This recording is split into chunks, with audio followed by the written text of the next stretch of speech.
আপনি কি সাইপ্রাসে স্টুডেন্ট হিসেবে পড়ালেখার জন্য আসতে চাচ্ছেন?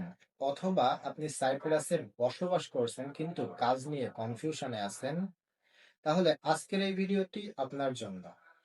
এই ভিডিওতে আমি কথা বলবো সাইপ্রাসে ওয়ার্ক পারমিট স্টুডেন্টদের জন্য কিভাবে কাজ করে, ইউনিভার্সিটি থেকে প্রদত্ত ওয়ার্ক লেটারের কাজ কি, স্টুডেন্ট হিসেবে আপনি সপ্তাহে কত ঘন্টা কাজ করতে পারবেন, এবং সর্বশেষ আমার বাস্তব এবং গুরুত্বপূর্ণ কিছু টিপস আপনাদের সাথে শেয়ার করব। তাহলে এই বিষয়গুলো যদি জানতে চান, make sure you will watch this video till the end. চলুন শুরু করি। ওয়ার্ক পারমিট হচ্ছে একটা অ্যানাউন্সমেন্ট বা পারমিশন যেটা সাইপ্রাস গভর্নমেন্ট স্টুডেন্টদেরকে কয়েক বছর পর পর দিয়ে থাকে। নির্দিষ্ট সংখ্যক একটা রেঞ্জের ভেতরে কিছু স্টুডেন্টদেরকে এই ওয়ার্ক পারমিশনটা দেওয়া হয়। যেমন 2024 সালে লাস্ট দেওয়া হয়েছিল আমি আসার আগে। বাট 2024 থেকে 2025 এর মধ্যে যে স্টুডেন্ট গুলো এখানে এসেছে তারা কাজ করছে ঠিকই, কারণ স্টুডেন্ট বিষয় থাকলে কাজ করতে পারবে, বাট ওইভাবে পারমিশনটা ছিল না। কিন্তু রিসেন্টলি অ্যানাউন্স করেছে সাইপ্রাস গভর্নমেন্ট যে 2025-এর ডিসেম্বরের 1 তারিখের আগে যারা সাইপ্রাসে এসেছে, 2024-এর ওয়ার্ক পারমিট যখন দিছে ওই তারিখ থেকে 2025-এর ডিসেম্বরের 1 তারিখের আগ পর্যন্ত যারা এসেছে এই রেঞ্জের স্টুডেন্টরা এখন কাজের জন্য লিগাল। তো এখন ওয়ার্ক পারমিট যে পেতেই হবে এরকম না, কারণ ওয়ার্ক পারমিট আপনি আহ, এমনও হয় যে 1 বছরের মধ্যে দেয় না।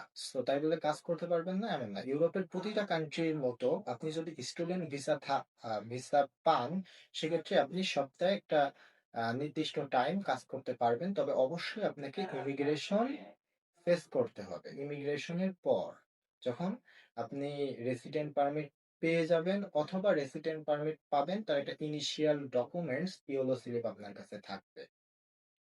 এবার আসি ওয়ার্ক লেটার। ওয়ার্ক লেটার হচ্ছে আপনি স্টুডেন্ট হিসেবে ইউনিভার্সিটির কাছ থেকে রিসিভ করবেন। এখানে দেখি আপনি বিদেশি স্টুডেন্ট হিসেবে এসেছেন, এখানে আপনার কোনো গার্ডিয়ান কিন্তু আপনার সাথে বাবা মা কেউ নাই যে আপনার টেক কেয়ার করবে। সো আপনার জন্য সবসময় রেসপন্সিবল হচ্ছে ইউনিভার্সিটি, আপনার গার্ডিয়ান হচ্ছে ইউনিভার্সিটি। তো আপনি যখন একটা জায়গায় কাজ করতে যাবেন, অবশ্যই আপনার গার্ডিয়ানের কাছ থেকে আপনার পারমিশন নিতে হবে, তাই না? তো এই জন্য ইউনিভার্সিটিকে যে আপনি বলবেন যে দেখেন, আমি স্টুডেন্ট হিসেবে পার্ট টাইম কাজ করতে চাই, তো আপনি আমাকে রেফার করেন কোন একটা আহ, কাজের কর্মক্ষেত্রে। অর্থাৎ কোনো কর্মক্ষেত্রে আপনাকে নিতে চাবে না যতক্ষণ না পর্যন্ত আপনার ইউনিভার্সিটি আপনার জন্য আপনাকে রেফার করবে তাদের কাছে। তো প্রতি বছর যখন আপনার ওয়ার্কের জন্য পারমিশন দেয়, ওয়ার্ক পারমিট দেয় গভর্নমেন্ট থেকে, তখন ইউনিভার্সিটি করে কি যে যে রেঞ্জটা গভর্নমেন্ট নির্ধারণ করে, যেমন 2025-এর ডিসেম্বরের আগে যারা এসেছে তাদেরকে এখন ওয়ার্কের জন্য পারমিশন আছে। তো তখন ইউনিভার্সিটি করে কি ওটা চেক করে যদি স্টুডেন্টটা কাজের জন্য এখন লিগ্যাল হয়, সেক্ষেত্রে ইউনিভার্সিটি ও ওই স্টুডেন্টকে রেফার করে যে না, এই স্টুডেন্টটা কাজ করতে পারবে। অর্থাৎ ওয়ার্ক লেটার হচ্ছে একটা বৈধতা যে আপনি এখানে স্টুডেন্ট হিসেবে আছেন। এবং ওয়ার্ক লেটার, এই যে এই হচ্ছে ওয়ার্ক লেটার যেটা আমার কাছে আছে, আমি পেয়েছি। তো এই ওয়ার্ক লেটারের উপরে জেনারেলি লেখা থাকে যে আপনার সেমিস্টার, ফল সেমিস্টার কোনটা, মানে তারপর হচ্ছে সামার, ফল, উইন্টার, এই সেমিস্টার গুলো আপনার উল্লেখ থাকে। এবং আপনি কোন টাইম থেকে কোন টাইমে ম্যান্ডেটরিলি আপনাকে ইউনিভার্সিটিতে অ্যাটেন্ড করতে হবে। ফর এক্সাম্পল এখানে আছে যে জানুয়ারি মাসের 12 তারিখ থেকে 17 তারিখ আমার এক্সামের কারণে অ্যাটেন্ড করতে হবে, দিস ইজ ম্যান্ডেটরি। তারপর এখানে আরো আছে যে 4 মে থেকে 16 মে পর্যন্ত 2026 আমাকে অ্যাটেন্ড করতে হবে, বিকজ এই টাইমে আমার এক্সাম হবে। তো এইগুলো মেনশন করে ইউনিভার্সিটি আপনাকে একটা লেটার দেবে। এটা এটা মিন করবে যে আপনি যেখানে কাজ করবেন তারা এই লেটারের উপর নির্ভর করে আপনার ওয়ার্ক শিডিউলটা তৈরি করবে। ঠিক আছে? তো এই হচ্ছে ওয়ার্ক লেটারের কাজ। তবে এখানে একটা কিন্তু আছে। এক সেমিস্টার অর্থাৎ 6 মান্থস আপনাকে স্টে করার পরেই আপনি ওয়ার্ক লেটার পাবেন। তারপরেও অবশ্যই আপনাকে কাজের জন্য লিগাল হতে হবে, অর্থাৎ এটা গভর্নমেন্ট ইনশিওর করবে যে ইউনিভার্সিটিকে, যে আপনার ইউনিভার্সিটির এই স্টুডেন্টটা এখন কাজ করতে পারবে, তখনই আপনি এই ওয়ার্ক লেটার পাবেন, তার আগে পাবেন না। তবে টেনশন করার কিছু নাই, আমি টিপসে আপনার সাথে কথা বলবো এটা নিয়ে যে তাহলে করণীয় কি। এখন আপনি কত ঘন্টা কাজ করতে পারবেন? স্টুডেন্টদের জন্য কিছু আহ, নির্দিষ্ট টাইম থাকে, এর বাইরে আসলে কাজ করাটা রিস্ক। ফর এক্সাম্পল, আপনার যখন সেমিস্টার চলবে, সেমিস্টার চলাকালীন টাইমে আপনি উইকলি 20 ঘন্টা কাজ করতে পারবেন। আর যখন হলিডে, তারপর সেমিস্টার ব্রেক বা ভ্যাকেশন থাকবে, তখন কত 30 থেকে 40 ঘন্টা কাজ করার অনুমতি থাকে। তো এই হলো বিষয়। আর আপনি প্রতি ঘন্টায় কত করে স্যালারি পাবেন, এটা জেনারেলি 5 ইউরো থেকে, সিটি সিটি সিটির উপর ডিপেন্ড করে আপনি কোন সিটিতে আসেন বা আপনার কাজের ধরন কি। তবে এভারেজ 5 থেকে 8 ইউরো এরকমের মধ্যেই থাকে, আমি যতটুকু মনে করি। কিছু টিপস এবং অ্যাডভাইস। অনেকে আমাকে প্রশ্ন করেন, ভাই আমার কাছে তো ওয়ার্ক পারমিট, ওয়ার্ক লেটার নাই, তাহলে কি আমি কাজের জন্য ইল্লিগাল? হ্যাঁ ভাই, আপনি ইল্লিগাল, আপনি লিগাল না। তারপরও আপনি কাজ করতে পারবেন কিভাবে? এখানে ইউরোপের প্রতিটা কান্ট্রির একটা সিস্টেম আছে। যদি আপনার কাছে স্টুডেন্ট ভিসা থাকে, আপনি উইকলি 20 ঘন্টা কাজ করতে পারবেন। তো এখন যখন আপনি সাইপ্রাসে আসবেন, অবশ্যই আপনি ইমিগ্রেশন করবেন।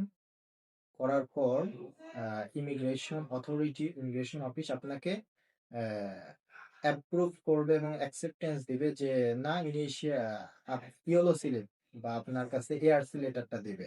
এটা মিন করে যে না, আপনি খুবই শীঘ্রই পিঙ্ক কার্ড বা হচ্ছে রেসিডেন্ট পারমিট পাবেন, টেম্পোরারি রেসিডেন্ট কার্ড। তো আপনি কাজ করতেই পারেন।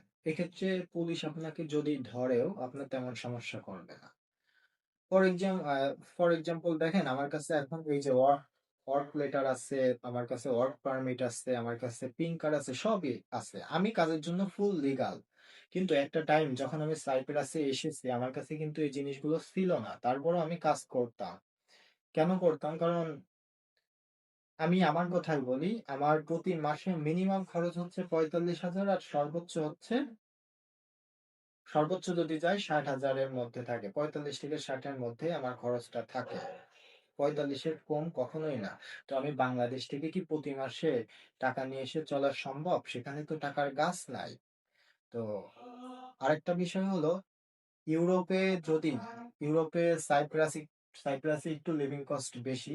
তো এখানে যদি আপনি একবেলা না খেয়ে থাকেন, কেউ কিন্তু আপনাকে গালে উঠায় খাওয়াবে না, বা আপনার খোঁজ নেবেন। আর আপনার পরিবার তো বাংলাদেশে দূরে আছে, তারা শুধু কান্নাকাটি করা ছাড়া আর কিছুই করতে পারবে না। তো এই জন্য আপনি ম্যাচিউরড হবেন।